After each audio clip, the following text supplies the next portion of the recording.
but it works. All right, so let me check my YouTube connection. Okay, that's working. Very good. All right, so now let me bring a few items up here. The first one is a mind map that I drew just this morning. This is kind of my way of reminding myself, what I need to talk about, what are some of the important stuff that we need to go over and stuff like that. Yes, I am recording because it is already streaming to YouTube and I verified that already. hmm So let me shrink this part. Okay, there we go. All right, so we are ready to go. One more minute. So this is kind of, I know the class hasn't started yet. We got one more minute. But this is kind of how I can use mind mapping to kind of let my, keep track of what I need to do or what I need to talk about in a particular class. I will start with a date. I will start with stuff that I want to, not really so much review, but just to bring up so that, it's on your mind, of what we have already talked about so far. What we're going to talk about today, and also what the labs, collectively have introduced up to this point. Let me check. So we got 20 seconds to go. I hope you guys have been taking notes, not only from the lectures, but also from the labs, because the labs would actually teach you hands-on stuff that you can do with LogicSim, and a lot of the concepts, like a multi-bit a splitter, the concept of a splitter, how we control which bit is going where, that is going to be useful like pretty much all the way throughout the semester. Even after we start to introduce assembly language programming, it will still be useful. So I just want to kind of make sure that people understand the importance of maintaining that knowledge throughout the semester. So the labs are not really just kind of standalone stuff that you do. It's basically, they build up, another part of the knowledge that is relevant to this class. All right, the time is 9 o'clock and I am going to get started here. So first thing first, what I'll do is I am going to share with you my mind map for today. So as I said a little bit earlier, I kind of want to keep track of what concepts we have talked about. We talked about transistors, and I think for the most part, this is the end of the discussion of using transistors. So the idea is I just want you to understand, yes, you can build a NAND gate using only 4 transistors. 2 transistors must be of the N type and 2 transistors must be of the P type. But nonetheless, you can buy those components pretty inexpensively. Just wire up the whole thing into a circuit, and guess what? You have a NAND gate. And then we talked about how to use NAND gate to implement the usual negation, the NOT operator, and then the AND operator, and then also the OR operator. And throughout that discussion, we talked about how to use a truth table in order to verify, whether the implementation is going to work or not. And then we changed gear and we talked about numbers and values. So value is an abstract thing, by itself has no visualization because we are only talking about certain quantities. But when we need to communicate those quantities with other people or with the computer, we need to convert the values into numbers. In other words, we need a common representation so that multiple parties can understand, oh, okay, I see this is the quantity or this is the value that you're talking about. So we talked about, what is the role of each digit in a number. It is representing the quantity of a particular power of whatever base that we choose to use. We talk about the value formula. If you have all the digits of a number, how do we figure out what value that particular number is representing? And then we talked about the digit formula, okay, which looks exactly just like this. The formatting is a little weird. I think it has to do with the cell is wider and somehow it wants to use empty space to fill up the whole thing. But this is basically the same thing that you have already read from the notes. And then we have oh, so that brings up the next item I want to bring up, because somebody asked this question last time. It was a very good question of why we keep dividing to get to convert a number to a different base. So I'm bringing up my remarkable screen. So this way I can, because this one is harder, much harder to draw without this representation. So I'm just going to go through an example of converting a value into base, let's say base 7 again, okay? And I'll just start with some random value. So let's say it's 4096, which is a very nice number because that's actually 2 to the power of 12. Okay, but we are converting to base 7, so it's not going to look very nice when you convert it to base 7. So we'll go ahead and say this is our initial v. So v is 4096, and if it doesn't come with a base afterwards, that is implicit that it is a base 10 number. So the way I do this is I use a shorthand division. So I divide it by 7, and 7 is the base, the base of the number that I want to convert the value into. So 40 divided by 7. So this is a short form, which means you have to keep track of the remainders and stuff like that in your head, which is okay. It's not too complicated. So 5 times 7 is 35. Then we have 5 left. 59 divided by 7 is 8, which is 56, with a remainder of 3. 36 divided by 7 has a 5, with a remainder of 1.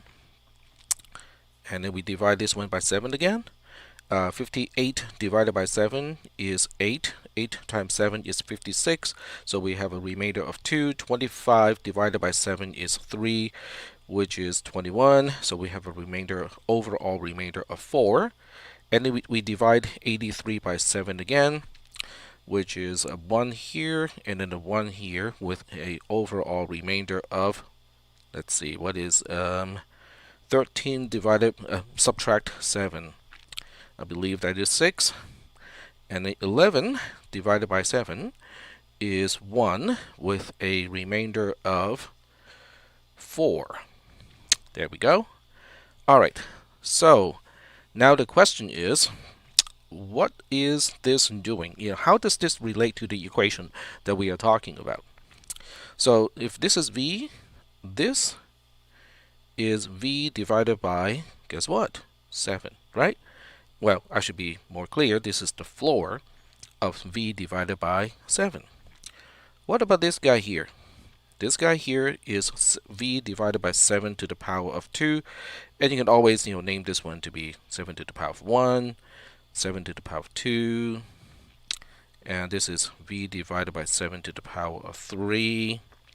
And finally, we have this one being v divided by 7 to the power of 4. Is that okay? Then the next question is, what about this remainder here? What is the remainder? What is this particular remainder? This remainder is v divided by 7 to the power of 1. Okay, so that would make this d0. So this is actually our d0. Remember, digit 0 is the one that tells us how many. What is the quantity of 7 to the power of 0? Because this is v divided by 7 to the power of 0, which is just 1, but then we have to take the whole thing and then we mod it with the base, which in this case is 7. So this is why it works. This is why the quote-unquote cascading shorthand division does work. Okay, so that will make this 4 d1, because what this 4 is a remainder of v divided by 7 and then mod 7. So that is why it works, because it boils down to the same thing. And you can probably imagine, the 6, the 4, and the 1, they all work out the same way. So in base 7, we have 1, 4, 6, 4, 1 in base 7 is the same thing as 4096 in base 10. All right, so Daniel is typing. I believe Daniel was the one who asked this question last time. This is not a new concept. This is an application of a concept that we have already learned. So these equations are already in the notes. And I'm really just showing why or how we can make use of the equations that are already in the notes and combine that with the technique is quote unquote new, sort of, but it's not, right? Because all I'm doing here is to reuse the result of v divided by 7, and then we divide it again by 7, right? So it becomes v divided by 7 squared, and then we divide that by 7 again, which ends up as v divided by 7 to the power of third, and so on. So yeah, I thought about that, because I thought about kind of expressing this thing using just equations, and it's not going to be nearly as helpful. Because it doesn't give me the capability of drawing a line and tapping what each value on the screen is talking about. And for people who want to kind of revisit this, not only is the video recorded, I mean, you can definitely just take a screenshot in YouTube and just kind of crop out this portion and put it into your notes. Okay, that's one way to do it. The second way to do it is even better. Do it yourself. Okay, so what you do is you pick a particular value. Okay, it doesn't have to be something fancy. Just pick a value and then change it to a particular base. Where did the last digit in 14641 come from? Okay, so I need to ask, what do you mean by the last digit? Okay, so that would be this one here. Don't forget this one. That's our D0, right? I mean, this is part of the original explanation. This is our D0, which is the least significant digit of a number.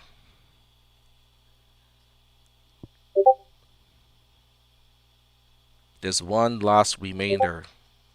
I'm not sure what you mean by the last remainder. Yes, this is the most significant bit. Because if you divide 1 by 7, if you divide any value that is less than 7 by 7, you're going to get a 0 as a quotient, and whatever the number is, or whatever the value is, as the remainder. So I don't need to divide it by 7 again once I have a value that is less than 7. I only see 4 remainders. That is exactly right, because there are only 4 remainders. This one is implicit. I don't need to divide it by 7 again, because I already know that if I divide this by 7, I'll get 0 as a quotient and 1 itself as the remainder. So that's why. Alrighty. So Kyle is typing something. The arrow. I did not draw any arrow here. I don't think so. Looks like a 1 on the screen. I'm not sure. I am not seeing any arrows. I got lines, but I don't have arrows.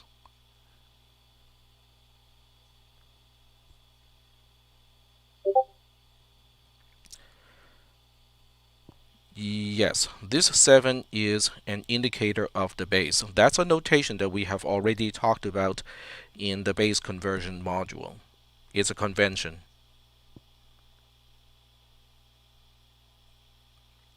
All right, so I think this example is helpful, but from some of the questions, I think reviewing past lectures and making sure we understand all of the concepts from the past lectures is important, because guess what we're going to do today? We're going to stack up on top of what we have already talked about. Yep, there's no place to kind of pause, because we got a lot of material to introduce in this class. So today we're going to talk about new stuff, okay, which is addition. Cool. So now we're going to talk about addition. So the module that talks about addition is right here, and I am sure all of you have read this module, and I have just made some additions to the module. So if you want to print and keep a copy somewhere in your binder, you might want to print it again. But it's really just more clarification more than anything else. So we are not really changing anything fundamentally. We are really just adding some more explanation to the concept. Alright, so let's talk about addition. And as I said, I'm assuming all of you have already previewed this particular module, so you kind of have an idea of what this is about, and you might have some questions as we get through this particular module.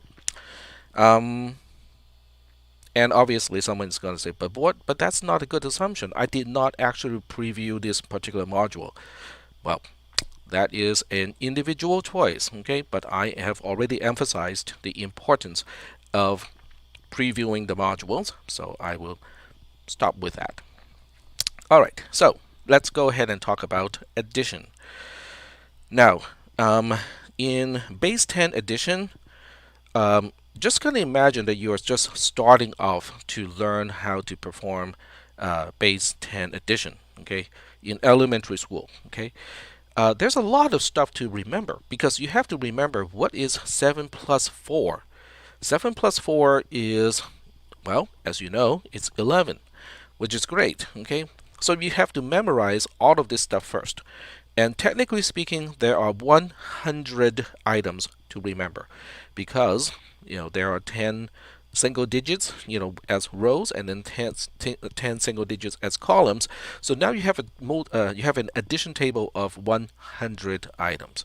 Now, obviously, you guys are very smart, and you already know that the table is symmetric, along the diagonal line. Okay, so that means you only have to remember half of the table because addition, fortunately, is commutative, which means x plus y equals to y plus x.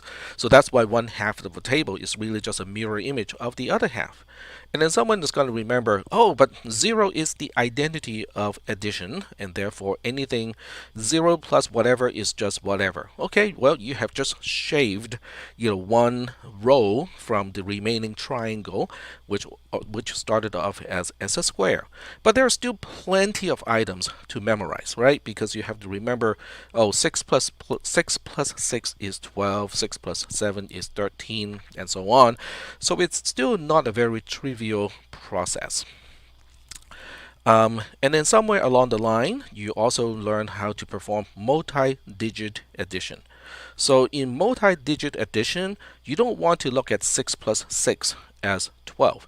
You want to look at 6 plus 6 as a 2 as a single digit result of that addition, and then you have a carry of 1 to the next digit. So just to make sure that we understand what I'm talking about, I'm going to give you guys an example using a more traditional way of performing addition. So let's go ahead and do this one. 927 plus 100 and let's see. Let me put a 4 here, and then we'll put a 7 here. There we go. I think this will work out fairly nicely. So we know that 7 plus 4 is easy. It's 11, but we don't want to write it out as 11. We want to write it out as a single digit result of 1 or single digit sum of 1 with a carry of 1. So what the carry really is to say that the quantity of 7 plus 4 cannot be represented by a single digit in base 10, and therefore we have to say, hey, the next digit, I'm going to send a 1 to you so that you can help me represent part of the result of my addition. So that's coming from the perspective of digit 0. So for the digit 1, we have 2 plus 7, which is a 9. Very nice, fits within one single digit. And guess what we have to do? We have to add the carry from 7 plus 4. So now, man, it's not going to fit in one single digit anymore, because the single digit sum is going to be a 0 in this case, because the value that we want to represent is 10. 10 cannot be represented by a single digit in base 10. So now we have a carry of 1 again. Now we have 9 plus 1, which already has a single digit result of 0 and a carry of 1. But we have to remember to add this carry of 1 to the actual single digit sum of 9 plus 1, which is a 0. So now we have a 1 here as the result of digit 2 of the sum. And then this particular carry is kind of on its own. Nobody cares about it, because there are no digits coming from the two numbers that we're adding. So we have basically 0 plus 0, which is a 0. 0 plus 1 is a 1. And this is how we perform multi-digit addition in base 10. And I'm half seriously saying this. If anyone has a problem with multi-digit addition, I would suggest that person to take a remedial math class and not to continue with this class, because otherwise it's going to be very, very difficult in this class. I certainly hope nobody in this class is falling into that particular category, but if they do, my very honest and honestly trying to be helpful suggestion is to drop this class and take a remedial math class. All right, so that being taken care of, now we can focus on what is the single digit carry again, and what is the let me take it back. What is the single digit sum when we add two single digits, and what is the carry when we are adding two single digits? This is where I updated the notes. So if you have already printed the notes, you might want to kind of print again. So if I want to use this function C, in C++ to represent, how we compute the carry when we want to add a single digit x and a single digit y in base 10, then the code is going to look like this. Okay, x plus y is greater than or equal to 10. If it is, we return the value of 1. If not, we return value of a 0. And if you are thinking, but we have never seen something like this. What is the question mark and the colon doing here? I will explain this once. Okay, you might want to put it in your notes if you're not familiar with the ternary operator. A ternary operator has three parts. The first part is a condition, and you have to evaluate the condition first. The condition is evaluated to either a 0 or a non-zero. In the case it is a non-zero, it is interpreted as true. In that case, you evaluate the middle expression and use the value of the middle expression as the value of the overall ternary expression. In the event that the first expression evaluates to a 0, it means false. That means you are going to evaluate the third expression and use whatever value the third expression is returning as the overall value of the entire ternary expression. Unsigned means it is non-negative integer. Yes, because we are not going to have negative single digits. All the digits are non-negative. Doesn't mean you cannot have a... No, let's not go there. So, no, it is not the same. Alright, so in the text channel, someone suggested not to use the ternary operator, and that is not going to work in general. This is where understanding the standard of C and C++ becomes very important.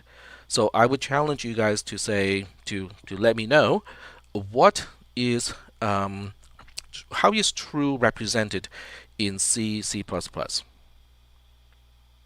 I'll give you guys like 10 seconds to think about this. No. The first one is, okay, they are all incorrect. No. So if I were to give you guys the correct answer over here, they would be wrong, wrong, wrong, wrong, wrong, wrong, wrong, wrong, and wrong. Yep. So you guys would go like, what? Well, it's because to represent something that is, so when a integer, which is what this thing is going to become, okay, because C and C++ has no bool, has no Boolean type. I take it back, sorry, I take it back. C does not have a Boolean type, okay, it only has integer types. So when you have integer types, then, oh, by the way, the last one is also wrong. So because it doesn't have a Boolean type, it doesn't really have the constants of false or true. So false is easy. False is just 0 itself. Okay, anytime you encounter the value of 0, whether the 0 is a pointer as an address or an unsigned integer or a signed integer or a floating point number, it doesn't matter. 0 is always representing false. So you might then ask, then what should represent true? In other words, if x and y add up to more than or equal to, greater than or equal to 10, what is this expression going to return if it is not 1? I will only tell you the C standard is only going to say it is not a 0. That's all. So it can return a 1, it can return a 2, it can return 100. In the case that we're dealing with a signed integer, it can return -1, it can return -2, it can return a different non-zero value every single time, and you cannot complain about it because that is what the language specifies. Non-zero means true, and there are plenty of integers that are non-zeros.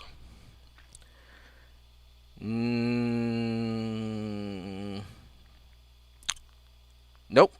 As I said, as I said, 0 is false. Anything other than 0 is true.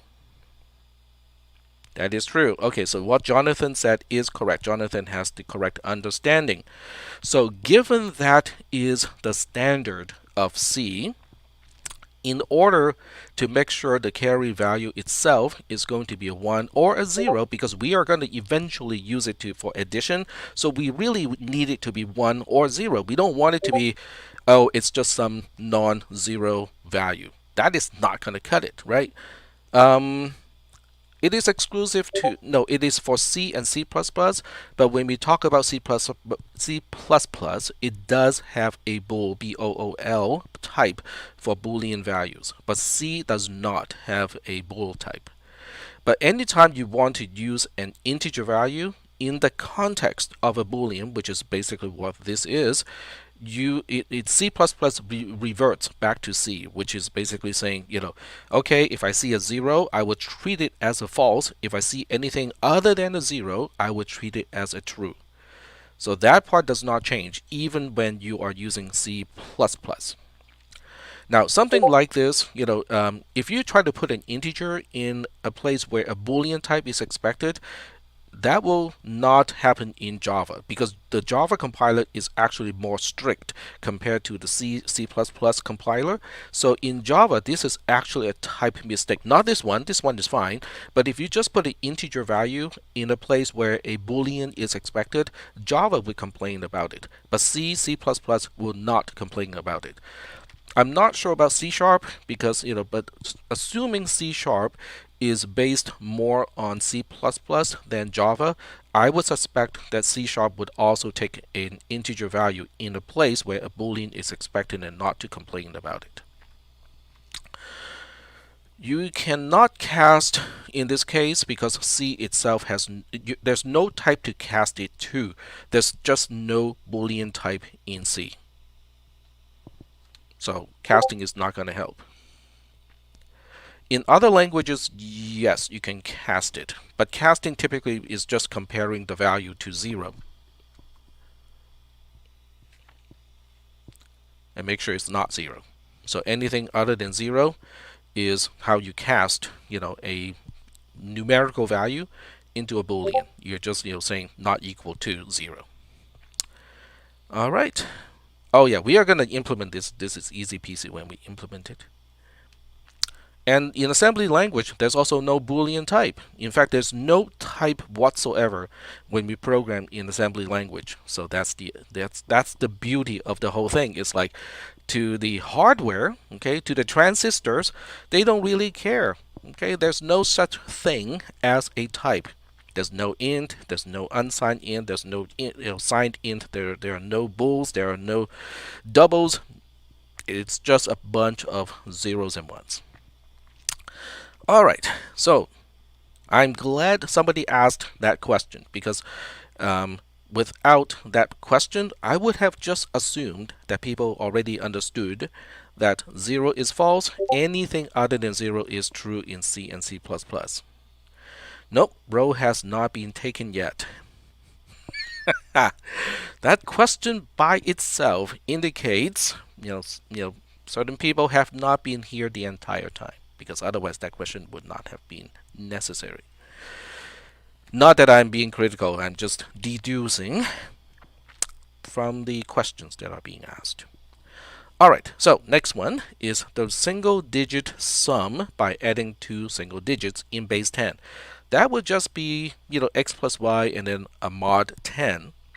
So if x is 6 and y is 5, this particular expression is going to return 1, which is proper because we only want a single digit as the sum. Okay, that's fine. I did not, yeah, that's fine. All right, so next we're going to move on to, here's a quick question. Let me read the quick question because it is important. Here is a quick question. What happens when we want to change from base 10 to some other base? In other words, we want to perform addition, but we don't want to do it in base 10. What are we going to do with the C and with the R function? I'll give you guys like 10 seconds to think about this.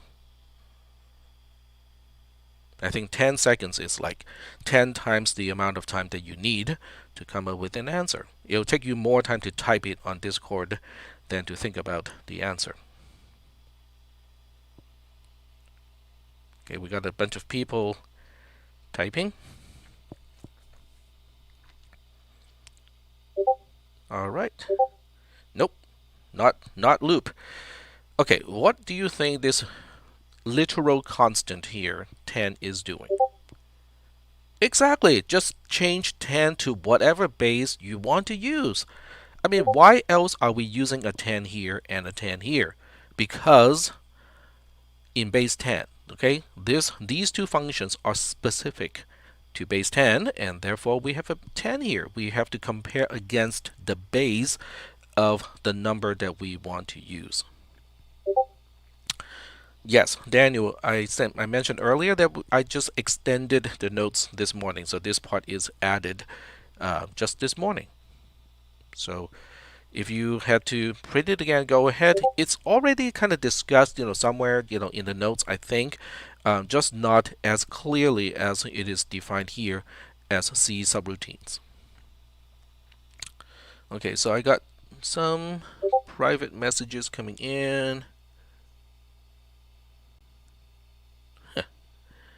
Okay. All right, so that's something I will deal with later. Okay. And simple refresh takes care of that. All right, thank you.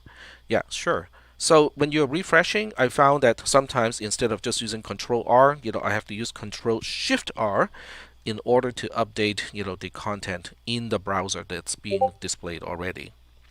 Yep, that's a hard refresh. Yep. Because I think the browser keeps a cache and it respects the expiration date, that comes with the page. So if I want to refresh it before that time expires, I have to do a Control Shift R for a hard reset or hard refresh. All right. So what about base 2 then? Well, base 2 is pretty easy. So the first thing is we want to work out the 4 cases in base 2 addition. You can kind of imagine how elementary school students be will rejoice, when they hear that instead of learning base 10, they'll be learning base 2, because in base 2, even including the stupid ones, there are only 4 cases or 4 rules to remember.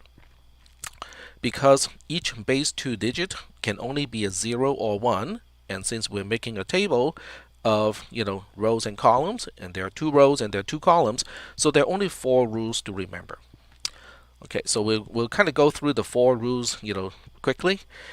0 plus 0 is a 0. That is true regardless of any base, right? Because 0 represents nothing. Okay, that's none of whatever, and when you have none and somebody else has none, and you say, what do we have together? It is still none. Okay, so that concept should not be bothering anyone. 0 plus 1, okay? I got none, you got 1, so together we have a total of 1. That also is pretty cool without any type of, it should be true for any base, okay? And then the other one is really just the commutative version of this, commuted, right? Because the 1 and the zeros have exchanged their positions. So the answer is still 1. That should not bother anyone.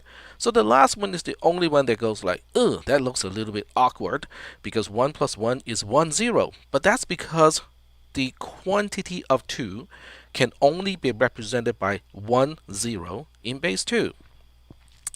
The 0 is indicating that we have none of 2 to the power of 0, and this 1 is indicating that we have 1 of 2 to the power of 1, which is 2. So when you add it up, you just get the quantity of 2.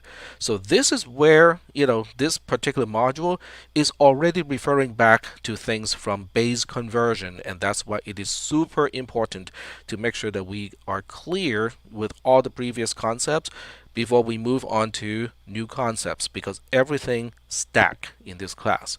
I shouldn't say everything, but most things do. So imagine you're building something in Legos, okay, and you're first building a base in Lego, and then you're building stuff on top of that. So if the base is not solid, as we build more stuff on top of it, the whole structure is going to be shaky the more stuff we build on top of it. And at some point, okay, assuming the base and the intermediate layers are not solid, at some point the next Lego that you put on top of this entire stack is going to break the entire thing. That is how people get D's and F's in this class. Okay, so I'm just trying to emphasize it is very, very important to make sure that we clear all the concepts, like pretty much right away. Don't wait until the weekend, because we have a class on Wednesday. Oh, no, Thursday, take it back. So we have a class on Thursday, and the class on Thursday is going to depend on stuff that we talked about today. And I cannot spend too much time in the class to keep reviewing concepts from the past. So that's why it is important for you guys to help yourselves by reviewing the content and getting things cleared up as quickly as possible, and not to basically have. I'm not sure how many of you are aware of the term called technical debt.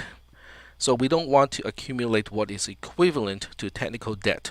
I would call it, in this case, concept debt. Okay, so we don't want to accumulate concept debt when you're taking any class, not just this one, but any class. All right, so moving on. Okay, see, we are moving pretty quickly. Unless you guys have specific questions, then we'll go, talk about, stuff. But if you don't have any specific questions, we are moving on. All right. So if I were to summarize, first thing first, if I want a base 2 version of the carry and the base 2 version of R, which is the single digit sum by adding 2 single digits, how do you think I have to modify, the C function C and the C function R? I'll give you 2 seconds to think about it.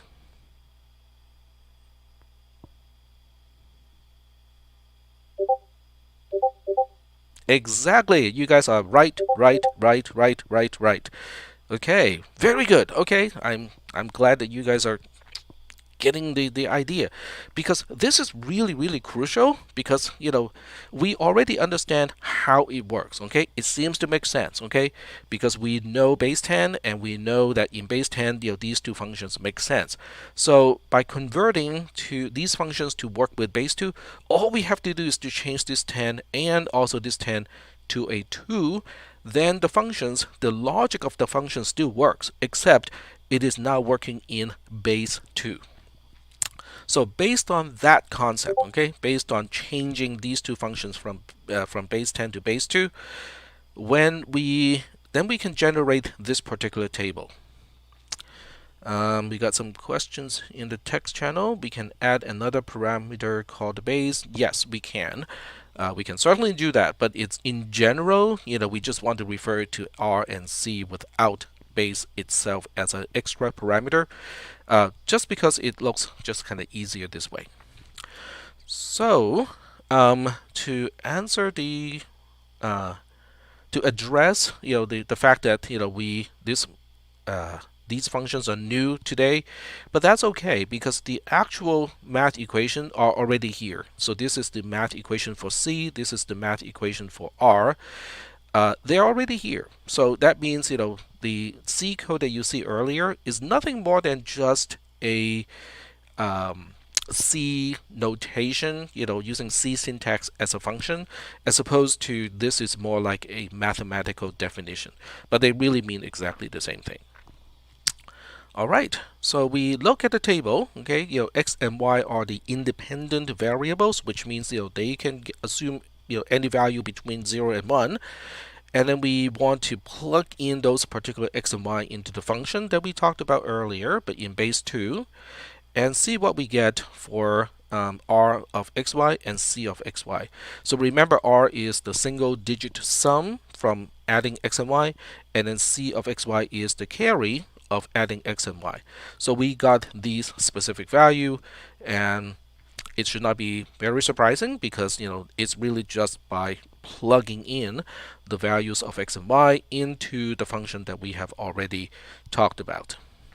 So I'm going to pause here and see if there are any questions, and then I'm going to go back to some of the text channel stuff.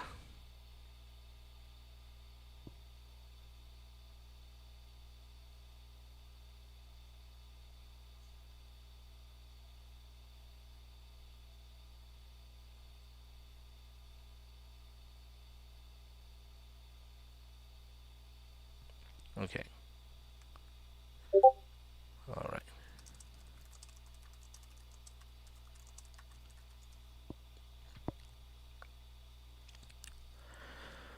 All right, so the question is, in the table of 1 plus 1 is 0, 1, but above we... Okay, wait, hold on a second. Okay, let's find out how to read this. This 0, 1, this is the 0 corresponding to the single digit sum of adding 1 and 1, and this one is the carry of adding 1 and 1. As opposed to over here, this is literally the value of 1 plus 1 in base 2.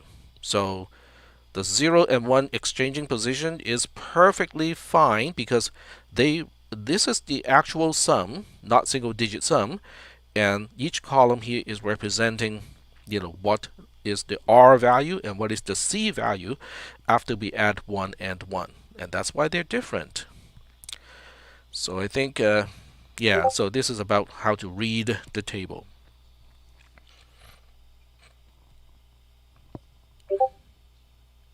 Yeah, okay, that's cool. So the key point to understand is this is 1, 0 in base 2, and it is the actual sum in base 2 when we add 1 and 1 in base 2. This one here is corresponding to the single digit sum, and this one here is corresponding to the carry of adding 2 single digits in base 2. All right, so Matty has a question. And Ivan is typing too, so we might wait a little bit.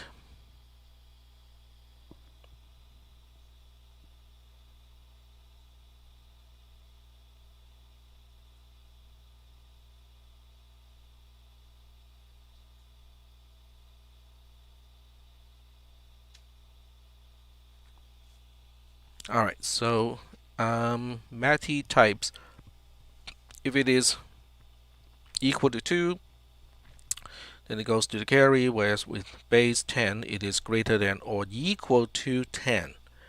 So so let me just explain that one more time.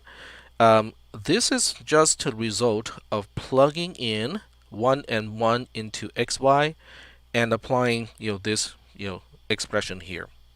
But we are changing 10 to 2 because we are now trying to do things in base 2. There's no single digit to represent 2 in base 2. That is correct. How I had to phrase it in my mind. Oh, okay, I see. Okay, gotcha. 1 0 in base 2 is 2. What? Okay, there's no 2 in base 2. So, Ivan, there's no 2 in base 2. 1 0 in base 2 is 2 in base 10. Alright, so 10 base 2 is 1 0. Okay, I see. 1 0 in base 2 is 1 times 2 to the power of 1 plus 0 times 2 to the power of 0. That is correct. So that goes back to the base conversion thing that we talked about in the previous class, right? So so it's good that we are making these links and relating back to those concepts. But this is what understanding is about, right? Because we are going back to what is each digit doing in a number, and how do we figure out what value is being represented by a number in any base. So it is important for you guys to write down notes on your own to figure out, to represent what you're learning, because I have been told by multiple people that the way I write is confusing. I cannot comment on that because it doesn't seem confusing to myself. Obviously. Can we do a professor generated example? Example of, I'm not sure what kind of example you want me to generate.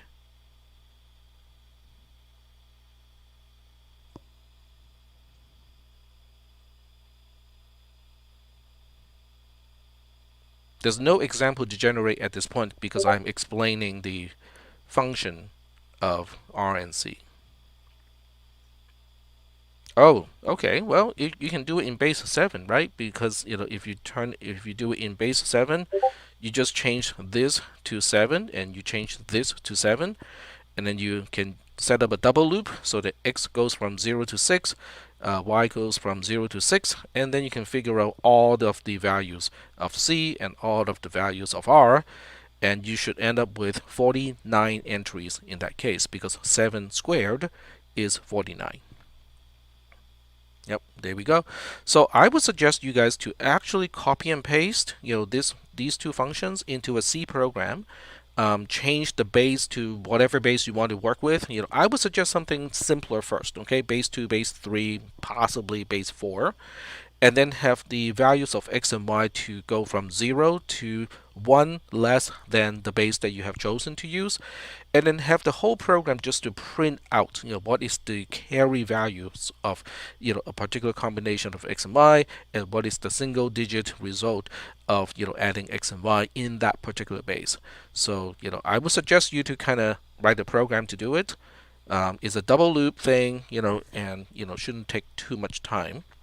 And you can do it in C++, in case you want to use cout instead of printf or some other more archaic way to convert the value of an integer and then print it out. All right, so now we are ready for multi-digit addition, because now that we have the tool, which is the concept of a single digit sum, and the carry, because the value is too much for one digit to take care of, I need the next digit to help represent the value that I ended up with the single digit addition. So once we understand these concepts, we can now perform multi-digit addition. So the way I perform multi-digit addition is a little bit more verbose than what you are used to. So I'm going to use an example that is actually in the notes here to illustrate the point. So we'll go ahead and work with this one first. So we're adding 467 and 79. All right. So and for this part, I'm going to use the tablet because I prefer to do these freehand. Oh, not this one. And let me see, where's my tablet? There we go. Alright, so let me go back and figure out what value I'm supposed to be adding. 467, so 467 and 78. So we are talking about base 10 here. No need to emphasize that we are using base 10 because that's kind of the default for this class. If I don't use any representation, it's in base 10. Alright, so I'm going to use, so assuming this is x and this is y, I'm going to use one row just for xr, xy, and I'm going to use this row here, and I'm just going to call this row k for now. Okay, it is going to represent carry, but not really just carry. It is representing, do we have any carry from the previous column? That's what it is representing. So it's not just the carry of adding 2 single digits. Alright, so we're going to look at 7. Okay, so the usual way we do this is we say 7 plus 8 is 5 with a carry of 1. And we usually put a 0 here, usually being the operative word. And then 5 plus 0 is a 5. 6 plus 7 is 13, so we have a 3 and a carry of 1 over here. And then 3 has to be added to the carry from digit 0, so we end up with a 4 here. 4 plus implicit 0 is a 4, and then 4 plus the 1 coming from the previous column is going to be a 5. So that's how we perform usual addition, except in this case I use one row to specifically to represent the carry from the previous column. Do we have any questions about how I illustrate multi-digit addition in this case? No question. Okay, very good. All right, cool. So now we look at this, and I'm going to give you guys one more example just to be sure, okay? And I'm going to make a very slight modification to the digits that we are adding. And in this case, we have a 3 here. And the importance of this example is to illustrate where the carry can be coming from. So once again, we have 7 plus 8 is a 5. 5 is a 15, so we have a carry of 1 down here. And this one is usually implicitly a 0. 5 plus 0 is a 5. So this time, 6 plus 3 is a 9. It doesn't give us a carry to the next column. It is only when we add the single digit sum and the carry from the previous column that we end up with, oh, okay, this is 10, so that means we have a 1 here, which is a carry, and a 0 down here. So I just want to illustrate the importance of where that 1 can be coming from, because 7 plus 8 contributes to this 1 here, but it is the 9 plus 1 that contributes to the carry of 1 over here. So in the end, we still have 4 plus 0 being 4, 4 plus 1 being 5, so the end result is 505 in this case. But it does represent a different pathway of ending up with a carry of 1. Are we understanding that part? That there are 2 pathways to end up with a carry of 1. Cool, very good. Okay, so now we're going to get into some definitions. Okay, so these definitions are here so that we can have the vocabulary to explain how to implement binary addition later on. So by themselves, they're not particularly useful, but when we combine these concepts with how we structure the gates and how we later on we'll have some techniques to make it go faster and faster, then it becomes important. So we are just building up the vocabulary here. So I will call this row X, this is Y, this one I call Q, This one I call K, and then this one here we call S. Okay. So the definition of Q is easy. Okay. So Q of I, which means the Q of column I, and we start with column 0 as the least significant digit. So Q of I is pretty easy. It is just defined to be the single digit sum of xi, yi. Okay, which is what we have been doing all this time. Okay, it is just the single digit sum of the x and the y value of that specific column. K is a little bit awkward. Okay, so we'll get to K in just a little bit. Sum is pretty easy. Sum of column I is just the result, single digit result of adding Q of I and K of I.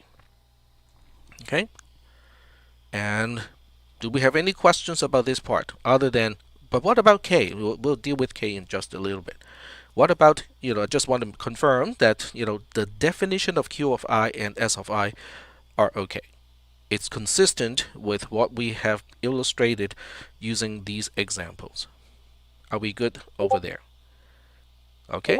All right. Excellent. We got some confirmation. So K is the one that goes like, I'm not really sure what to do with this, because K of I plus 1 seems to have two sources, right? Because this example, the second one, illustrates that sometimes when we add x and y, it contributes a 1 to the next column. So that means, C of xi, yi is one contributor to the carry of column I plus 1. Now, it's very important to understand that, these are just i's, and this one is I plus 1. Okay, because when you have a carry, you are basically, giving a carry to the next column. So this one here, right, is corresponding to the carry of xi, yi. But we also know when you add qi, ki, sometimes that can also end up with a carry. So now we have two sources of generating a carry of 1 for the next column. So now we have C of qi, ki. I wonder how we should combine these two values. Well, it seems like addition will work, right? Because one can contribute, the other one can contribute too. So we'll take either one. Okay, if one contributes, it's good. So are we doing okay so far with the definition of ki plus 1? It depends on xi, yi. It also depends on qi, ki. All right, very good. Cool. And do you think these concepts are working okay with base 10 so far? Yeah. So, I'm really just making what you already understand about base 10 to be more mathematical, more spelled out, and more clearly defined for stuff that you already understood. Okay, that's all we have done up to this point. So in binary addition, the structure doesn't change. Okay, the structure of multi-digit addition is defined by the relationships between x, y, q, k, s. Okay, how those individual digits relate to each other, that defines the structure of multi-digit addition. So it doesn't really depend on the base at all. Okay, because when we want to change the base, all we have to do is to change how r and c are defined. That was talked about in just a little bit earlier today. So the question is now about so in base 2, how are we going to do this? Nothing really that different, but there's one little consideration when we're dealing with base 2. So in base 2, we're going to switch back to this diagram here, and we look at each column. Okay, now if you think about 0 as false and if you think about 1 as true, don't you think R and C kind of looks like some kind of Boolean operator, the result of some Boolean operator? Because X and Y are 0, true or false, but R and C are also just true and false. So this is a reinterpretation of the single digit sum and the carry of a single digit addition. Instead of looking those as numerical values, we are now looking at these as true and false, right? So it would seem to me that R looks like the result of some kind of Boolean operator, and C also looks like some kind of the result of some Boolean operator. I'm going to copy this onto my tablet, and then we'll talk about it on the tablet.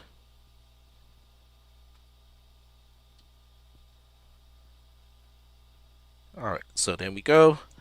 Let me switch back to the tablet. Okay, so in base 2,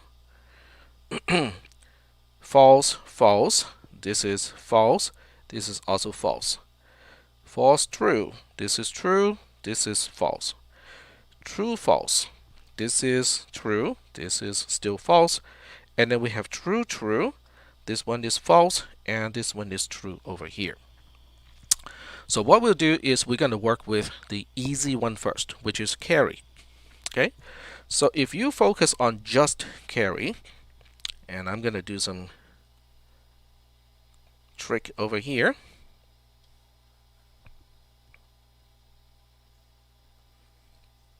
Copying and pasting, that's all. There we go. So I'm only focusing on one column at this point. And then we have the carry column.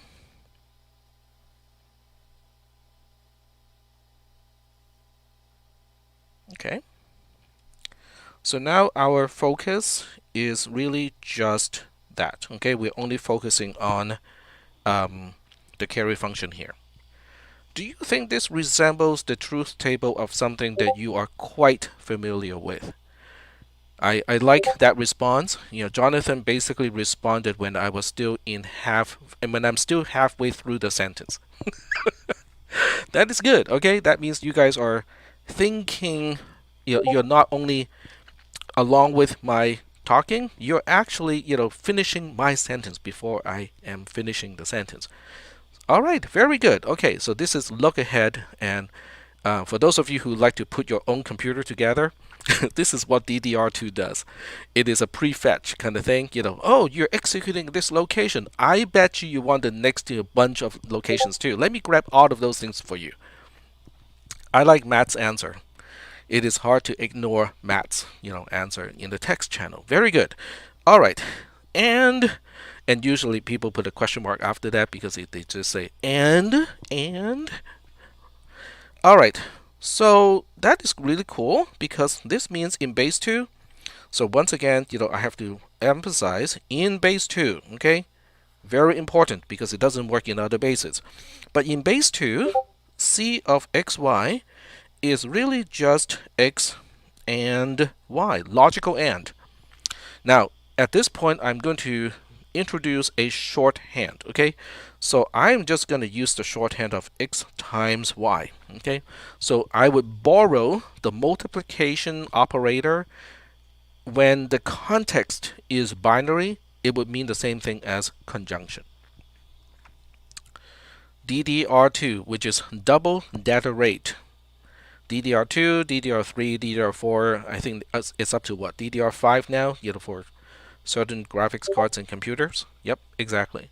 But the operating principle behind DDR, it also has to work with the processor, to do prefetch, which is basically doing, which is basically what Jonathan did. Is a prefetch. I bet you this is where you're going. So that's basically what that is. Okay, so that's pretty easy. C of xy, if we are specific only to base 2, the carry, we don't need the stinking comparison anymore. We don't need to compare whether it's greater than or equal to 2 because it is just a logical and. Oh, okay, but hold on a second here. We don't really quite know how to perform arithmetic operations using transistors, okay, because we haven't talked about it. But I think we vaguely remember that we know how to perform conjunction because we somehow can use NAND, which is the negation of a conjunction, to get to conjunction, and NAND by itself can be implemented by 4 transistors.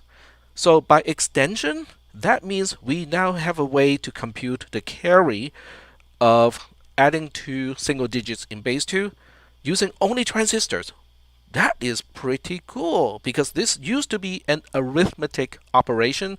It has arithmetic meanings, but we can now do it in using Boolean operators.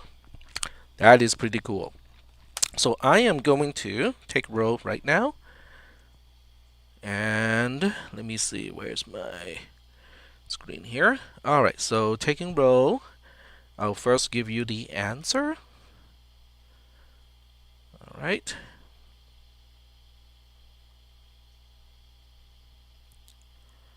And the answer to this one is sum, S-U-M, sum. So I'm going to type it in the text channel. You can just go ahead and paste it when I release the question. I already set up the time to be 10 minutes from now, so you guys got plenty of time just to type in SUM in all lowercase in this particular row taking activity.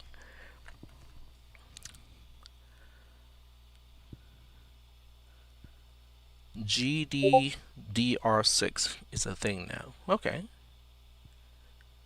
Looks like the sum got erased. You mean the question? Just before publishing. Let me double check, because if that is the case, you guys will not be considered present. That would suck. No, the sum, the M is still here. I did not delete the sum by accident. Yeah, that would suck. Alrighty. Okay. Cool. Alright. So I'm gonna assume most of you are done with the row taking activity, which is kind of a nice little break from the discussion so far, because the next one is not so cool.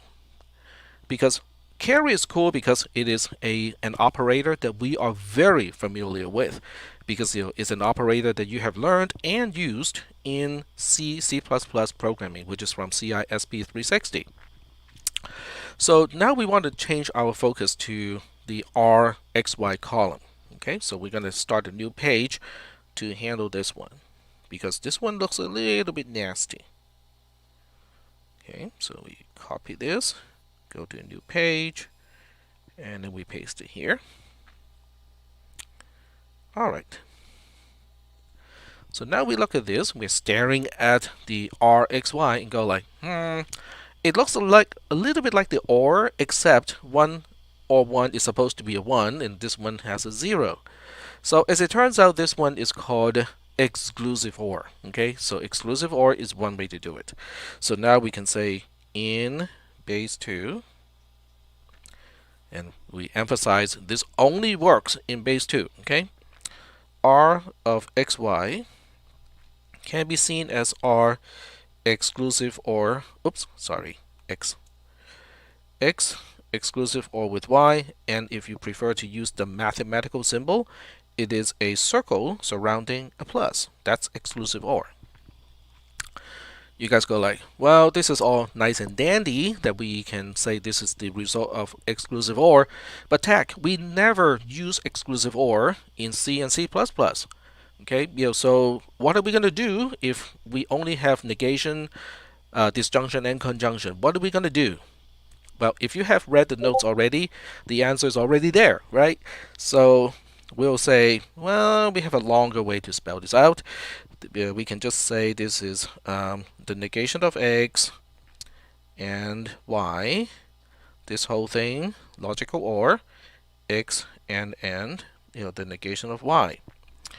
Okay, so I'm not going to do this, but I encourage you to do it, is to use a truth table to make sure that this particular expression here will give you exactly these specific value for the combination of zeros and ones in x and y. Yes, I even said all you need is NAND. So now we look at this expression here, and we ask, yeah, we know how to do negation using just NAND. We know how to do AND using NAND. We know how to do OR using NAND. So this expression can be done using just NAND gates. And we all know that NAND gates boils down to transistors. So now we have a way to do all this. But this is also a good time to introduce shorthands, right? So in the shorthand, I am going to keep exclamation point to mean Boolean negation. So I'll still have the not x and the y here. But in earlier, I use multiplication, in the context of Boolean value to mean conjunction. So the conjunction becomes just, a multiplication, and most of the time I won't even bother to put a dot here, because when we say x times y, we just write xy, okay? The OR is going to borrow the arithmetic symbol of plus. So if I use the priority of operators properly, this is all I need to write, because the OR has the least priority level. In other words, we are going to do everything else, and then we'll do the OR last, okay? And so we don't need parentheses. Negation, on the other hand, has the highest priority. So negation always applies to whatever is right next to it. So this negation, okay, I'm going to use a mouse pointer because the other dot is too big and it covers up what I really want to show.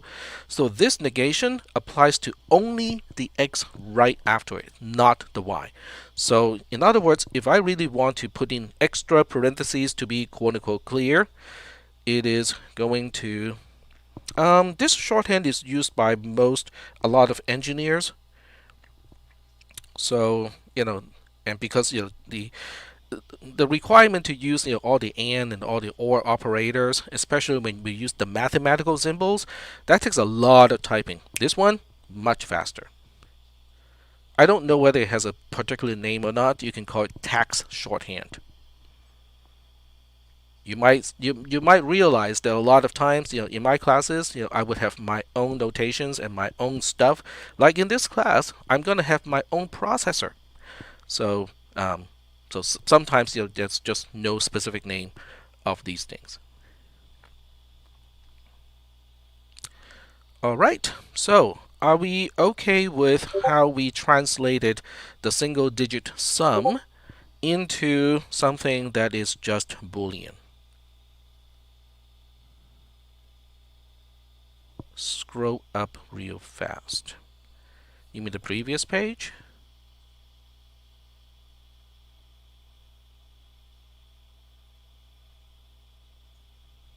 There we go. And then back here. Now, I do want to point out, okay, as much as I don't want to sound not helpful, I do want to point out that the YouTube stream is a DVR. In other words, it is capable of, replaying something that was just recorded. So if you just need to kind of go back in time, maybe by 30 seconds or something like that, the YouTube live stream is a pretty good tool for that. So just to give you an extra tool in case you need to use it. All right, so this is really kind of cool. XY is X and Y in this context. Yes. Yes.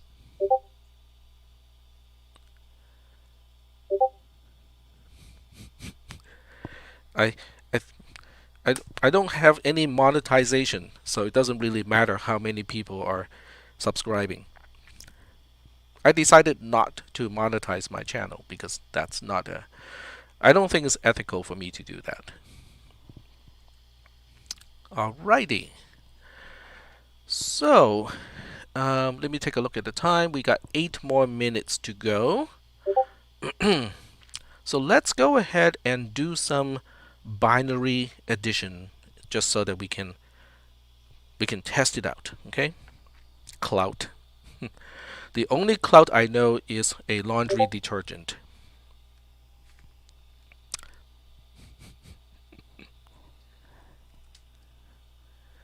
Yes, yeah, those words, joy, pledge, clout, they're all household chemical items as far as I'm concerned. I think Pride too. Pride is also the name of some household chemical items. Now, I do have to say the most important household chemical items to me is off, especially during mosquito infested seasons. Off is the best ever chemical product. Yep, yep. You guys are talking to an INTP. These social thing. I don't get for the most part. Um, I like that. How do we represent off with transistors?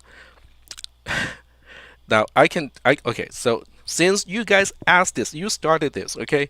So I'm gonna write here 0FF as a base 16 number is 00011111111. How about that? Yes, I didn't start this. We'll get to hexadecimal later on, okay? But I just want to kind of follow up on how off is represented. It is it's basically hexadecimal digits. Anyway, so let's go ahead and do some base 2 addition. Okay, so we're going to start off with something over here, and I'm going to pick 1010 plus, and let me see here. Let me put a 1 here. We'll put a 1 here, put a 0 here, and what the heck, put a 1 over here. So this time we are doing everything in base 2. So it is very important to emphasize that we are dealing with base 2. So the rules are changed, but the structure is still the same. So the multi-digit addition structure has not changed. This is X, this is Y, and this is Q. So we're going to do it the weird way, which is to figure out the entire row for Q first. So we already know, this is a review, Q of I is the R of Xi, Yi. Okay? So just using this, we already know what the entire row of Q should be. So 0 exclusive or with 1 is a 1, 1 exclusive or with 1 is a 0, 0 exclusive or with a 1 is a 1, 1 exclusive or with 0 is a 1. Okay, so we can figure out the entire row of Q like this, okay, right away. Now we have the row of K, and just to repeat what we have already said, K of I plus 1 is C of Xi, Yi plus, now this one is a plus, okay, it is not a or, it is an actual plus, okay. So let me just emphasize that by saying plus, okay, the carry of Qi, Ki. There we go. And I know my face is blocking some of this stuff, so let me move the window a little bit to the left so my face doesn't block it. There we go. Alright, and then we have the sum, which is just the single digit result of Qi, Ki in this case. Alright, so now we want to figure out the case, okay, K of 0. K of 0 is typically assumed to be 0, and we'll talk about when it is not assumed 0. But for now, we'll just go ahead and assume it is a 0 to begin with. So now we want to figure out K1. Okay, this location here is K1. So K1 depends on the carry of X0, Y0. Okay, these two do not end up with a carry, but we also want to figure out what is the carry of Qi, Ki, which also does not generate a carry of 1. So now we have 0 plus 0, which ends up with a 0 here. And now we try to figure out this location. So this is technically K2. K2 is dependent on C of X2, X1, Y1. This is X1, this is Y1, and you can see how it already generates a carry of 1. But we, just out of curiosity, we want to find out what is the C of Q1, K1. This is Q1, this is K1. They do not generate a carry of 1. So we have 1 plus 0, which is a 1 here. And now we try to figure out this one. which is dependent on C of x2, y2, does not generate a carry of 1. And it also depends on the carry of q2, k2, which does generate a carry of 1. When we add both of those, we now have a 1 here. And then we also have to kind of work on this column here. It is also a 1 because even though 1 plus 0 does not have a carry of 1, 1 plus 1 does have a carry of 1. So that's why we have k4 being a 1. So now we can work on the last row, which is the sum. And the sum is really just taking the exclusive OR between the q and the k of the same column. So exclusive OR between 1 and 0 is 1. 0 and 0 exclusive OR gives us a result of 0. 1, 1 also has a 0. 1, 1 is also a 0. This 1 kind of sticks out on its own. Okay, it doesn't really belong to a column. Now, the reason why is because when we are storing bits inside the computer, typically we have to figure out how wide or how many bits we can store. So if we decide that we only want to store numbers in 4 bits, like in this particular example, there's no place to store this extra carry of 1. So K4 in this case is kind of somewhere else. Okay, it is stored, but it is not stored as a part of the result. Okay, so we have to kind of keep remembering that when we perform addition, and later on we'll talk about subtraction, the number of bits for x and y would be the same number of bits for the sum, because that sum has to be stored somewhere similar to where x and y are coming from. So that is kind of important. All right, so I'm going to stop here. Okay, I'm going to stop here, and let me point out where we are in the notes. So where we are in the notes is right here. We're trying to do some examples. So we are about halfway through, and you would think, okay, it has to be easier from here on. Now, obviously, you guys have all read this module already, and you already know that it doesn't get easier from here on, because from here on, section 6 has one derivation that looks like this. It's like, oh man, that looks kind of ugly. Yes, so this is where we're going to get to on Thursday. So on Thursday, we are going to build extra concepts, extra equations based on what we have learned today. So it is super duper important that we clear everything that we talk about today, so that on Thursday we can build on top of those concepts. So take notes, okay? Use a mind map, use a piece of paper, do whatever you need in order to track those concepts. We do have a lab today, and I am so glad that nobody asked, do we have a lab today? That happened a lot in the summer session for some strange reason. People kept asking, do we have a lab today? Yes, because it is scheduled. So today's lab is actually based on base conversion, which is something that we talked about last Thursday. There are not really a whole lot of questions, which means I think you'll have enough time. But it is important for you guys to go, if you're confused about something or you don't know how to do something, I think it is important to kind of go back to the notes, both your notes and also what I have written on last Thursday. The passcode is octopus. Okay, octopus. Okay,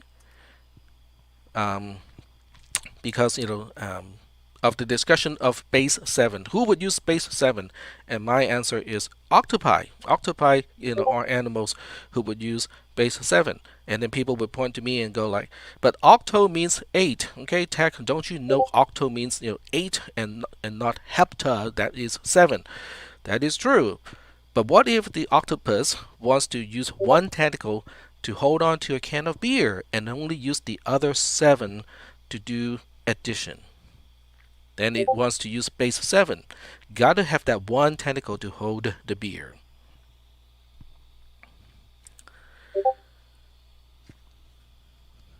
Octopods. Yeah, heptapods are interesting because those are in a movie, right? Because I think what's the name of the movie? Arrival. That's it. So Arrival is a great movie where the aliens have 7 limbs. So they are called the heptapods. Great movie, not totally related to what we are talking about, but great movie nonetheless. Okay, so I'm going to set up the time. It's going to be August 31st, and it will be due at 1:20 p.m. That's like 3 hours. I don't think it will take you guys close to 3 hours to get this one done, which also means, kind of take your time, okay? Because the labs are not really just, oh, okay, I'm just following these steps and just following these steps. The labs are really designed to help you understand the concepts, and to help you kind of relate the concepts. So take your time, because doing the lab is a form of studying and reviewing the material for this class. There we go. We're drinking White Claw, and I have no idea what is White Claw. See, I grind my own coffee beans. Of course, I can Google and find out what is White Claw. It is a hard seltzer. It's a blend of water, gluten-free, alcohol-based, and a hint of fruit flavor. Okay, there we go. My wife makes our own kombucha. Yep, so that's where I get my beverages. No carbs. Oh, then what is going to power my brain if it has no carbs? It's kind of like putting some plastic pieces into a battery compartment instead of actual batteries. Why would I want to do that?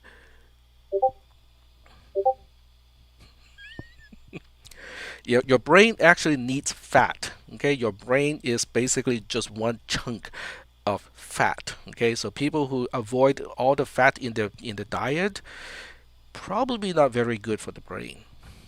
Yeah. Alrighty.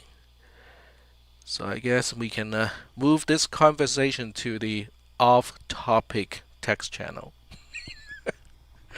Alrighty, so you got your lab. I'm gonna walk away, get something to eat, not White Claw. And then I'll be back at 10:30 to answer questions related to the lab. But remember, I want you guys to spend a little bit of time to try to find the answer first from the lecture and also the material from last Thursday. If you have reviewed that material over the weekend, it should be pretty easy to get this one done. All right. Oh, that's interesting. Okay. Well, I'm gonna shut up here in the the voice channel, and also turn off the streaming. So there we go.